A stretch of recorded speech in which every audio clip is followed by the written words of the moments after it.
الفجر educational foundation, آؤ اپنے رب کی طرف۔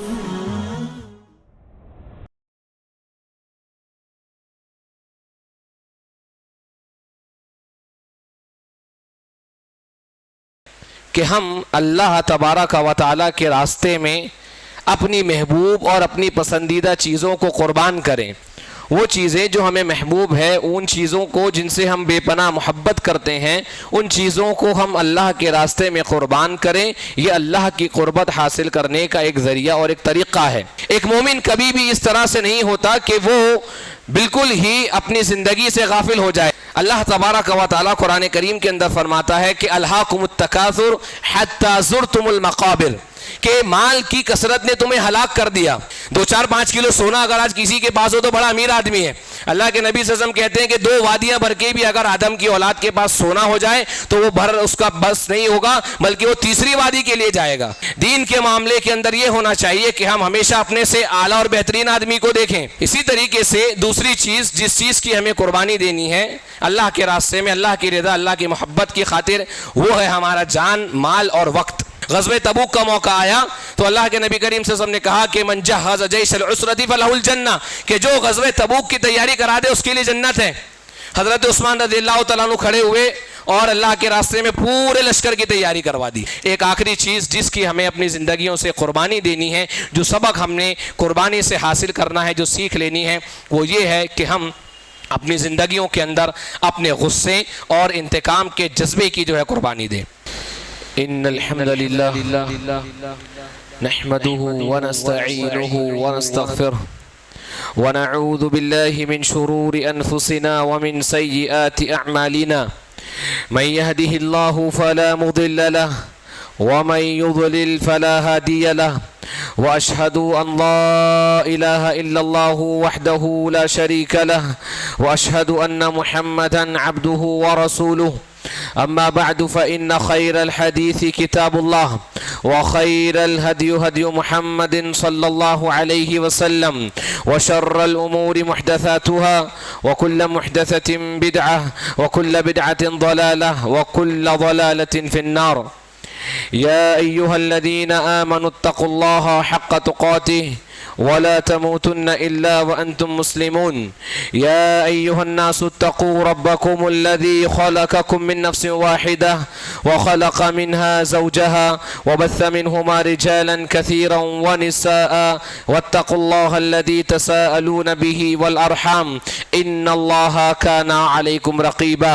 يا أيها الذين آمنوا اتقوا الله وقولوا قولا سديدا يصلح لكم أعمالكم ويغفر لكم ذنوبكم، ومن يطع الله ورسوله فقد فاز فوزا عظيما۔ يقول الله تبارك وتعالى في كتابه العزيز: أعوذ بالله من الشيطان الرجيم، بسم الله الرحمن الرحيم، إن الله اشترى من المؤمنين أنفسهم وأموالهم بأن لهم الجنة۔ اللہ تبارک و تعالیٰ کو راضی کرنے کا، اللہ کو خوش کرنے اور اللہ رب العالمین کی قربت حاصل کرنے کا ایک طریقہ یا ایک ذریعہ یہ بھی ہے کہ ہم اللہ تبارک و تعالیٰ کے راستے میں اپنی محبوب اور اپنی پسندیدہ چیزوں کو قربان کریں۔ وہ چیزیں جو ہمیں محبوب ہے، ان چیزوں کو جن سے ہم بے پناہ محبت کرتے ہیں، ان چیزوں کو ہم اللہ کے راستے میں قربان کریں۔ یہ اللہ کی قربت حاصل کرنے کا ایک ذریعہ اور ایک طریقہ ہے۔ جیسے ہم اپنے قیمتی اور محبوب اور پسندیدہ مال سے انشاءاللہ اللہ تبارک و تعالیٰ کی توفیق سے کل قربانیاں کریں گے، یہ اللہ کے تقرب کا ایک ذریعہ ہے، اور یہی پیغام ہمیں اس قربانی سے ملتا ہے، یہی درس اور سبق اور سیکھ ہمیں ملتی ہے کہ ہمیں اپنے رب کو راضی کرنے کے لیے اپنی محبوب اور اپنی پسندیدہ چیزوں کی قربانی دینی چاہیے۔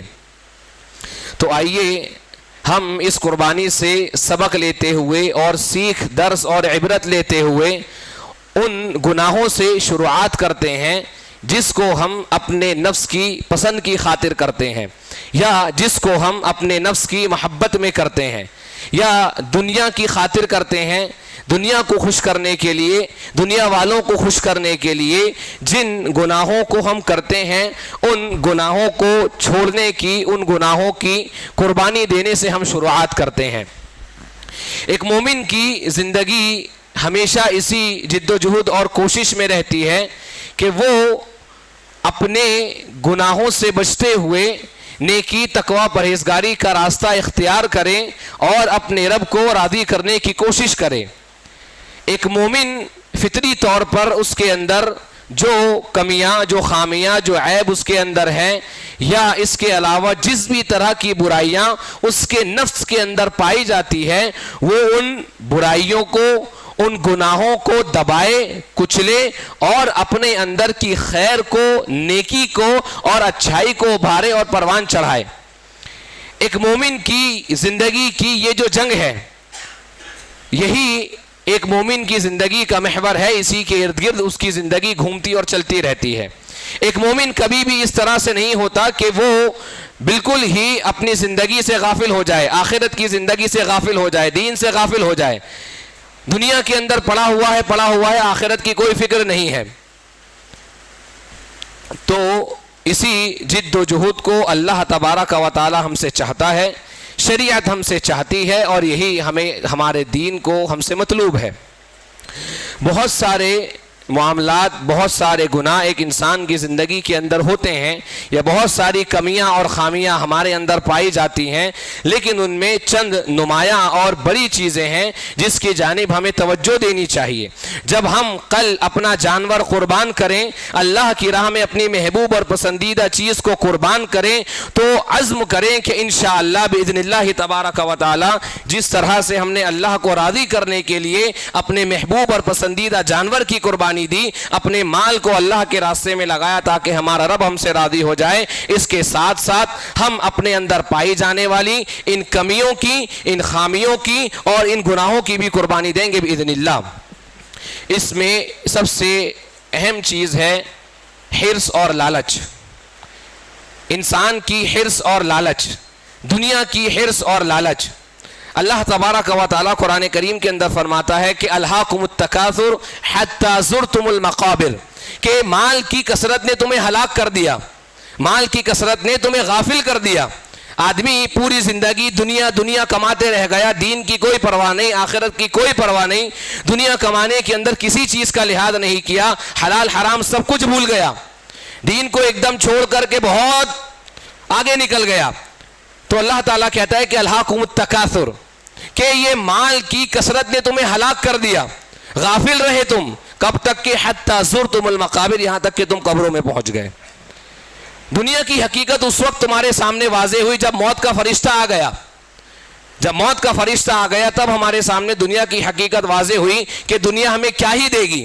اللہ تعالیٰ قرآن کریم میں فرماتا ہے من کان یرید حرث الآخرہ نزد لہ فی حرثہ ومن کان یرید حرث الدنیا نؤتہ منہا وما لہ فی الآخرۃ من نصیب، کہ جو آخرت کو چاہتا ہے، جو آخرت کی کھیتی کرنا چاہتا ہے، نزد لہ فی حرثہ، تو ہم اس کو اور زیادہ دیتے ہیں، ہم اس میں بڑھاتے ہیں، اس کے اندر ہم اور اضافہ کرتے ہیں۔ ومن کان یرید حرث الدنیا نؤتہ منہا، اور جو صرف دنیا چاہتا رہتا ہے، نؤتہ منہا، ہم تھوڑی بہت دنیا اسے دے بھی دیتے ہیں۔ وما لہ فی الآخرۃ من نصیب، اور ایسا انسان جو صرف اس کے اندر پڑا رہتا ہے، کثرت کے اندر، دنیا کے مال و متاع کے اندر صرف اس کی جد و جہد یہی رہتی ہے، تو اللہ کہتا ہے وما لہ فی الآخرۃ من نصیب، کہ آخرت میں اس کے لیے کوئی حصہ نہیں ہے۔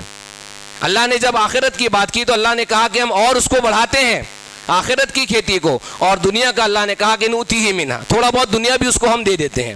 جب آپ میں ہم سب مر جائیں گے تو دنیا ہمیں کتنی ہی ملے گی؟ جب میں مر جاؤں گا یا آپ ہم سب مر جائیں گے تو جتنا آپ کی ہماری جسم کے بقدر زمین ہوگی، اتنا ہماری قبر کے برابر وہ زمین ہمیں دنیا دے دے گی اور کہے گی یہ تمہارا دنیا کا حصہ ہے، اب تم جاؤ۔ آدمی پوری زندگی دنیا کمانے میں گزار دیا، دین کو بھول گیا، آخرت میں اسے دنیا سے ملا کیا؟ اتنا ہی حصہ ملا جتنا اس کی لاش کو دفنانے کے لیے، اس کے جسم کو دفنانے کے لیے کافی ہے۔ اور یہ حرص اور طمع ایسی ہے کہ اللہ کے رسول صلی اللہ علیہ وسلم فرماتے ہیں کہ لو کان لابن آدم وادیان من ذهب لابتغى ثالثا، کہ آدم کی اولاد کو اگر 2 وادیاں بھر کے سونا بھی مل جائے، لابتغى ثالثا، تو وہ اس پہ بس نہیں کرے گا، اس کی حرص، اس کی لالچ کبھی ختم ہی نہیں ہوگی دنیا کمانے کی. لبتغى ثالثہ، وہ تیسری وادی کے لیے کوشش کرے گا. 2-4-5 کلو سونا اگر آج کسی کے پاس ہو تو بڑا امیر آدمی ہے. اللہ کے نبی صلی اللہ علیہ وسلم کہتے ہیں کہ 2 وادیاں بھر کے بھی اگر آدم کی اولاد کے پاس سونا ہو جائے تو وہ بھر اس کا بس نہیں ہوگا، بلکہ وہ تیسری وادی کے لیے جائے گا. لہذا دنیا کی یہ حرص کبھی ختم ہی نہیں ہوتی ہے. آدمی جتنا بھی کما لے وہ کبھی ختم نہیں ہونے والا ہے. تو یہ حرص اور طمع کی ہمیں قربانی دینی ہے. اس کا اللہ کے رسول صلی اللہ علیہ وسلم کہتے ہیں قد افلح من اسلم ورزق کفافا وقنعه اللہ بما اعطاه، اور کما قال النبی صلی اللہ علیہ وسلم کہ وہ آدمی کامیاب ہو گیا جو اسلام لے آیا، ورزق کفافا، اور اس کی ضرورت بھر کی روزی اسے دے دی گئی، وقنعه اللہ بما اعطاه، اور جو بھی اللہ نے اسے دے دیا اس سے وہ راضی ہو گیا. قناعت یہی ہے کہ آپ، میں، ہم سب محنت کریں، کوشش کریں، حلال راستوں کو اپنائیں، اللہ پر توکل کریں، اس کے بعد جو بھی اللہ تبارک و تعالیٰ اپنے فضل سے نواز دے ہم اس پر بس کر لیں، اس پر اللہ سے راضی ہو جائیں. دین کے معاملے کے اندر یہ ہونا چاہیے کہ ہم ہمیشہ اپنے سے اعلیٰ اور بہترین آدمی کو دیکھیں. ایک آدمی جو فرائض کا پابند ہے تو ہم یہ کوشش کریں کہ ہم نوافل کے پابند بنیں. ایک آدمی جو فرائض کے ساتھ نوافل کا بھی پابند ہے تو ہم یہ کوشش کریں کہ ہم تہجد کے پابند بنیں. دنیا کے مقابلے میں اپنے سے کمتر کو دیکھنا ہے. اگر آپ کو 2 وقت کا، ہمیں 2 وقت کا کھانا میسر ہے تو اس آدمی کو دیکھیے جسے 1 وقت پیٹ بھرنے کے لیے لوگوں کے آگے بھیک مانگنی پڑتی ہے. اگر میرا آپ کا گھر 1 مالے کا ہے، سنگل بیڈ کا ہے، ہمارے پاس 1 ہی کمرہ، 1 ہال، 1 بیڈ روم ہے، تو ہم اس آدمی کو دیکھیں جس سے اپنے سونے کے لیے یا اپنے سر کو چھپانے کے لیے گھر نصیب نہیں ہے، سایہ نصیب نہیں ہے، وہ فٹ پاتھ پر سوتا ہے، روڈ پر سوتا ہے. دنیا کے معاملے میں ہمیشہ اگر آدمی اپنے سے کمتر کو دیکھے تو اللہ جتنا اللہ اسے دے گا اتنے پر وہ راضی ہوگا. اور دین کے معاملے میں ہمیشہ اپنے سے اگر برتر کو دیکھے گا تو اس کی زندگی کے اندر دینی اعتبار سے ترقی ہوگی، اس کی زندگی میں دینی اعتبار سے خیر آئے گا.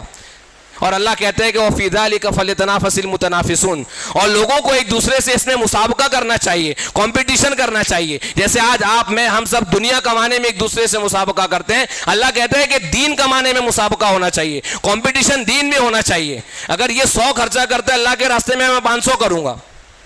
اگر یہ 5 وقت کا نمازی ہے، اس کے گھر والے نمازی ہے، تو میں روزانہ ایک پارہ قرآن کی تلاوت کروں گا. دین میں مسابقہ ہونا چاہیے جو آج ہمارے درمیان نہیں ہے. تو ہمیں اس بیماری اور اس گناہ کی ہمیں قربانی دے دی ہے، اپنی حرص اور طمع کی. اسی طریقے سے دوسری چیز جس چیز کی ہمیں قربانی دینی ہے اللہ کے راستے میں، اللہ کی رضا، اللہ کی محبت کی خاطر، وہ ہے ہمارا جان، مال اور وقت. ہمیں اپنے جان، مال اور وقت کی قربانی اللہ کے راستے میں دینی ہے. اللہ کہتا ہے ان اللہ اشترى من المؤمنین انفسهم واموالهم بان لهم الجنہ، کہ اللہ تعالیٰ نے مومنوں سے خرید لیا ہے. اللہ نے مومنوں سے جنت کے بدلے ان کی مالوں اور ان کے جانوں کو خرید لیا ہے. تو اللہ کا یہ جو مال مجھے دیا ہوا ہے اس کے ذریعے سے میں جنت تلاش کروں. آپ جنت تلاش کریں، ہم سب اللہ کے دیے ہوئے اس مال کے ذریعے سے جنت کو تلاش کریں. یہ جو جان اللہ نے مجھے دی ہے اس کے ذریعے سے میں جنت کو تلاش کروں. صحابہ کرام کی ڈھیروں مثالیں بھری پڑی ہیں. جب یہ آیت قرآن کریم کی نازل ہوئی کہ لن تنالوا البر حتى تنفقوا مما تحبون، کہ اس وقت تک تم نیکی نہیں پا سکتے جب تک اپنی سب سے محبوب اور پسندیدہ چیز کو قربان نہ کر دو. ایک صحابی کے پاس میں سب سے محبوب اور پسندیدہ باغ تھا، آپ نے وہ اللہ کے راستے میں صدقہ کر دیا. جب اللہ کے رسول صلی اللہ علیہ وسلم ہجرت کے لیے نکلے تو حضرت ابوبکر صدیق رضی اللہ تعالیٰ عنہ کے پاس جتنا مال تھا آپ وہ سارا کا سارا مال لے کر کے نکل گئے. حضرت عثمان رضی اللہ تعالیٰ عنہ، اللہ کے جب مسلمان مدینہ آئے ہجرت کر کے تو پینے کے پانی کے لیے غالباً ایک ہی کنواں موجود تھا، بئر روما. حضرت عثمان رضی اللہ تعالیٰ عنہ نے اللہ کے نبی کریم صلی اللہ علیہ وسلم نے کہا کہ مسلمانوں کے لیے یہ کنواں کون خریدے گا یا اس کو کون وقف کرے گا، اس کے لیے جنت ہے. حضرت عثمان رضی اللہ تعالیٰ عنہ نے اس کو خریدا اور خرید کر کے وقف کر دیا.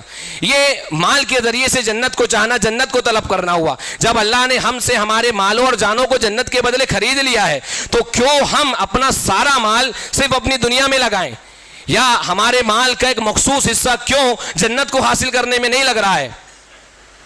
حضرت عثمان رضی اللہ عنہ نے اس کو لیا اور وقف کر دیا خرید کر کے. غزوہ تبوک جسے جیش العسرہ کہا جاتا ہے، انتہائی سختی کے حالات کے اندر، انتہائی شدید گرمی کے اندر وہ غزوے کا معاملہ پیش آیا. بہت سخت گرمی کے حالات تھے اس زمانے میں. غزوہ تبوک کا موقع آیا تو اللہ کے نبی کریم صلی اللہ علیہ وسلم نے کہا کہ من جہز جیش العسرہ فلہ الجنہ، کہ جو غزوہ تبوک کی تیاری کرا دے اس کے لیے جنت ہے. حضرت عثمان رضی اللہ تعالیٰ عنہ کھڑے ہوئے اور اللہ کے راستے میں پورے لشکر کی تیاری کروا دی. چھوٹی سے چھوٹی چیز، بڑی سے بڑی چیز جس کی مسلمانوں کو اس غزوے میں، اس جنگ میں ضرورت تھی، ساری کی ساری تیاری کرا دی۔ کس وجہ سے؟ اللہ کے نبی صلی اللہ علیہ وسلم نے کہا تھا کہ جو اس غزوے کی تیاری کرا دے گا اس کے لیے جنت ہے۔ اسی طریقے سے جان کی قربانی، بہت ساری مثالیں صحابہ کرام کی موجود ہیں۔ حضرت عمیر بن الحمام رضی اللہ تعالیٰ عنہ وارضاہ، غزوہ بدر کا موقع ہے، جب جنگ ایک دم سختی اور شدت کے عالم میں پہنچی، اللہ کے رسول صلی اللہ علیہ وسلم نے صحابہ کرام کو حوصلہ افزائی شروع کی، ان کو جوش دلانا، ان کی ہمت بڑھانا شروع کیا، اور یہ کہا کہ جو اللہ کے راستے میں قتال کرتے ہوئے شہید ہو جائے اس کے لیے جنت ہے۔ عمیر بن الحمام رضی اللہ تعالیٰ عنہ نے یہ بات سنی، ان کے ہاتھوں میں کچھ کھجور کے ٹکڑے یا کھجوریں تھی، وہ پھینکا اور یہ کہتے ہوئے آگے بڑھے کہ میرے اور جنت کے درمیان صرف اتنا ہی فاصلہ ہے کہ جتنے وقت کے اندر یہ مجھے شہید کر دیں گے۔ نکلے اور اللہ کے راستے میں شہادت پا گئے۔ یہ جان کے ذریعے سے جنت کو چاہنا ہوتا ہے۔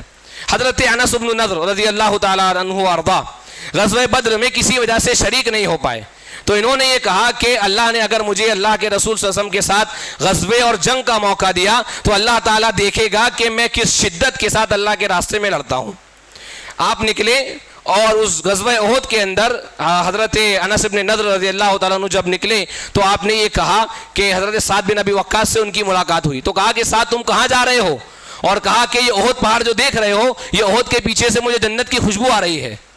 اللہ اکبر۔ کہا کہ یہ احد کے پیچھے سے مجھے جنت کی خوشبو آ رہی ہے، اور نکلے اور بہادری سے لڑتے ہوئے شہید ہو گئے۔ حدیث کے اندر آتا ہے، روایات میں آتا ہے کہ ان کے اس جسم پر تیر، تلوار اور نیزوں کے 80 سے زیادہ زخم لگے تھے، اتنی ایسی زخمی حالت تھی کہ ان کو پہچاننا مشکل ہو رہا تھا۔ آخر میں ان کی بہن نے انگلیوں کے نشانوں سے ان کی نشاندہی اور پہچان کی۔ یہ ہوتا ہے جان کے ذریعے سے جنت کو چاہنا۔ ہمارے ہاں جان تو قربان کرنا بہت بڑی بات ہے۔ ہمارا دین سے محبت کا عالم یہ ہے کہ ہم سے ہماری نیندوں کی قربانی نہیں دی جاتی، نماز فجر کے لیے ہم سے نیند کی قربانی نہیں دی جاتی ہے، تو کیا ہمارا معاملہ ہے اس سلسلے کے اندر؟ وہاں جان کی قیمت، کہا کہ جنت ہے، خلاص جنت، چلو شہید ہو جاؤ اللہ کے راستے میں، کہا کہ جو لشکر تیار کر دے گا اس کے لیے جنت ہے، پورا مال اٹھا کر کے دے دیا۔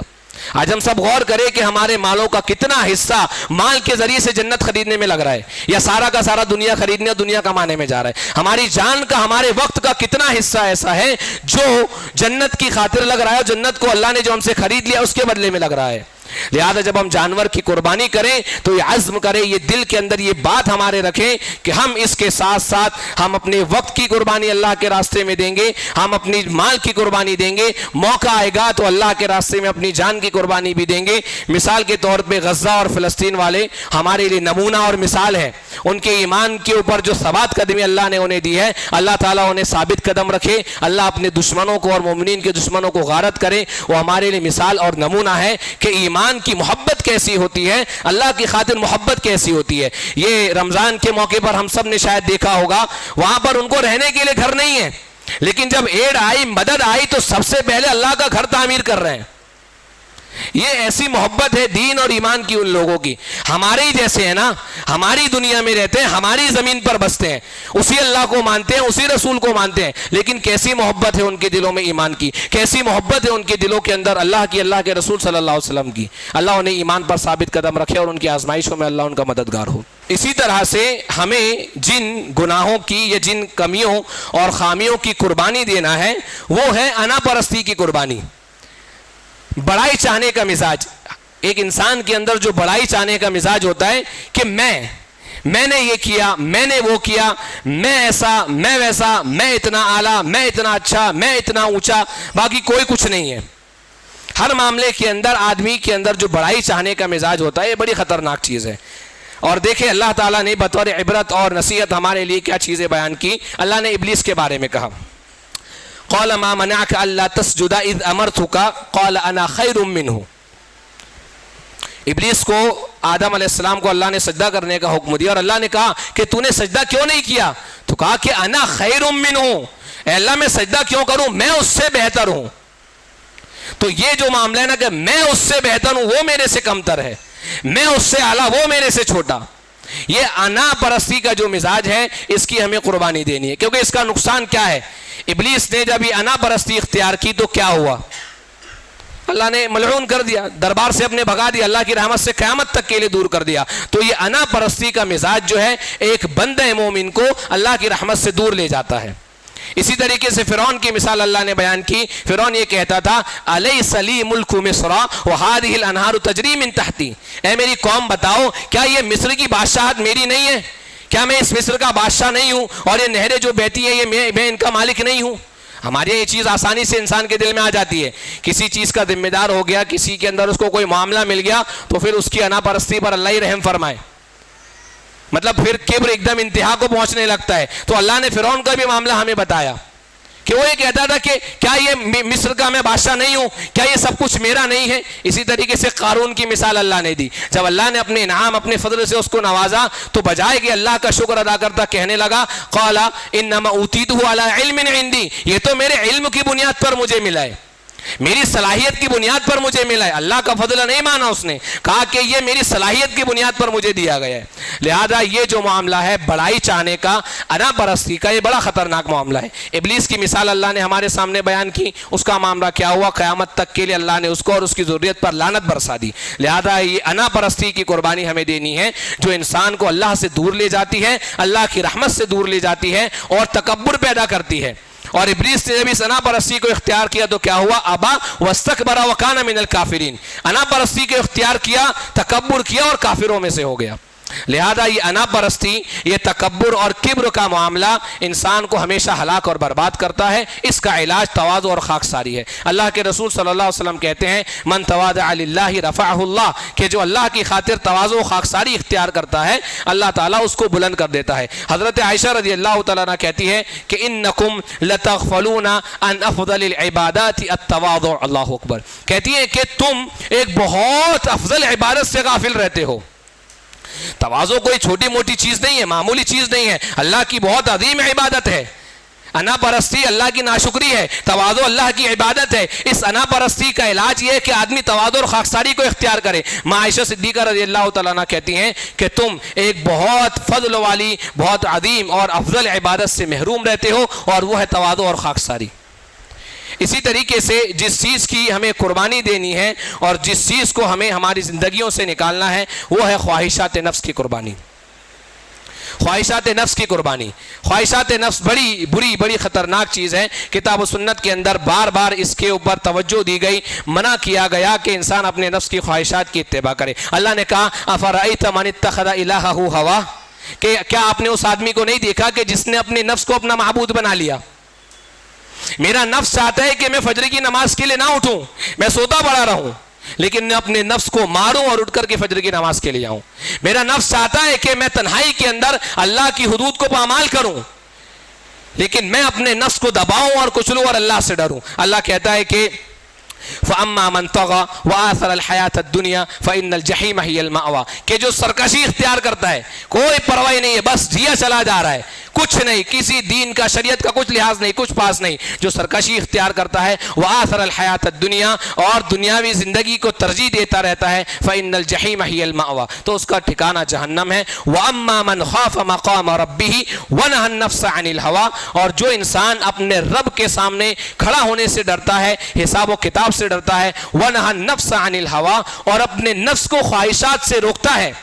نفس تو چاہتا ہی ہے کہ اس کو آرام ملے، اس کو لذت ملے. میرا نفس چاہتا ہے کہ جب کوئی دینی پروگرام، دینی اجتماع، کوئی دینی درس یا مجلس ہو رہی ہے میں آرام سے اپنے گھر میں بیٹھا رہوں. میرا نفس چاہتا ہے کہ میں دینی مجلس چھوڑ کر کے ہوٹل میں بیٹھ کے چائے پیوں. میرا نفس چاہتا ہے کہ میں خیر اور دین کا کام چھوڑ کر کے اپنی زندگی کے اندر مشغول رہوں، اپنے نفس کو ماروں، اللہ کے سامنے جواب دینے سے ڈروں. فَإِنَّ الْجَنَّةَ هِيَ الْمَأْوَىٰ، تو اس کا ٹھکانہ جو ہے وہ جنت ہے. آخری بات، اس کے بعد انشاءاللہ اپنی گفتگو ختم کرتے ہیں. ایک آخری چیز جس کی ہمیں اپنی زندگیوں سے قربانی دینی ہے، جو سبق ہم نے قربانی سے حاصل کرنا ہے، جو سیکھ لینی ہے، وہ یہ ہے کہ ہم اپنی زندگیوں کے اندر اپنے غصے اور انتقام کے جذبے کی جو ہے قربانی دیں. چھوٹی چھوٹی باتیں ہم انتقام لینے لگ جاتے ہیں نا. ذرا سا کوئی معاملہ ہوا، اگر کسی نے مثال کے طور پہ غلطی سے یا جان بوجھ کر کے بھی میرا اگر 100 روپے کا نقصان کر دیا یا ہمارا 100 روپے کا نقصان کر دیا تو آدمی سوچتا ہے کہ میں اس سے زیادہ میں اس کا 1000 کا لاکھ روپے کا نقصان کروں گا. یہ انتقام کا جذبہ، یہ غصہ بڑی خراب چیز ہے. اللہ کے رسول صلی اللہ علیہ وسلم کہتے ہیں کہ من قدم غیظا وهو قادر على ان ينفذه دعاه الله سبحانه وتعالى على رؤوس الخلائق يوم القيامة، کہ جو آدمی غصہ کرنے پر قادر ہے, جو آدمی اپنا غصہ کنٹرول کرتا ہے, لیکن وہ قادر ہے کہ وہ غصہ آنے پر بدلہ لے سکتا ہے. کسی نے مجھے ایک مارا, میں اس کو 2 مارنے پر قادر ہوں. اللہ شریعت نے اجازت دی نا, وَجَزَاءُ سَيِّئَةٍ مِثْلُهَا, اور کما قال اللہ تعالیٰ کہ برائی کا بدلہ برائی سے ہم دے سکتے ہیں, لیکن آدمی غصے کو قابو کر لے, کنٹرول کر لے, تو اللہ کے نبی کریم صلی اللہ علیہ وسلم کہتے ہیں کہ اللہ تعالیٰ اسے قیامت کے دن بلائے گا اور اسے اختیار دے گا کہ یہ حور عین ہے, یہ میری تیار کردہ حوریں ہیں, ان میں سے جس حور کو تو چاہتا ہے اختیار کر لے. یہ بہت بڑا فضل ہے غصے کو کنٹرول کرنے کا, انتقام کے جذبے کو ترک کر کے انسان عفو درگزر سے کام لے. اس کے بارے میں اللہ کے رسول صلی اللہ علیہ وسلم کہتے ہیں کہ ما عفا عبد عن مظلمۃ یبتغی بها وجہ اللہ عز وجل الا زادہ اللہ بها عزا یوم القیامہ, کہ جو آدمی اس پر ظلم ہوتا ہے وہ ظلم کا بدلہ لینے پر قادر ہے, وہ انتقام لینے پر قادر ہے اپنے اس ظلم کے بدلے میں, لیکن وہ صرف محض اللہ کی خاطر معاف کر دیتا ہے, الا زادہ اللہ عزا بها یوم القیامہ, تو اللہ تعالیٰ قیامت کے دن اس معاف کرنے کے بدلے اسے جو ہے جو یوم قیامت کے دن عزت عطا فرمائے گا. وہ دن جس دن انبیاء دعا کرتے ہیں کہ ولا تخزنی یوم یبعثون, کہ اللہ جس دن تو اپنے بندوں کو اٹھائے گا اس دن تو مجھے ذلیل اور رسوا نہ کرنا, ہمارا یہ معاف کر دینا. اللہ کے نبی کریم صلی اللہ علیہ وسلم کہتے ہیں کہ اللہ اس دن جس دن انبیاء بھی دعائیں کر رہے ہیں کہ ہمیں آخرت میں اللہ تعالیٰ عزت دے, ہمیں آخرت کی ذلت سے اللہ بچائے, اللہ تعالیٰ نے اپنے نبی کی زبانی وعدہ کیا کہ اللہ تعالیٰ قیامت کے دن ہمیں عزت عطا فرمائے گا. وما توفیقی الا باللہ. It's Al Fajr Educational Foundation presentation.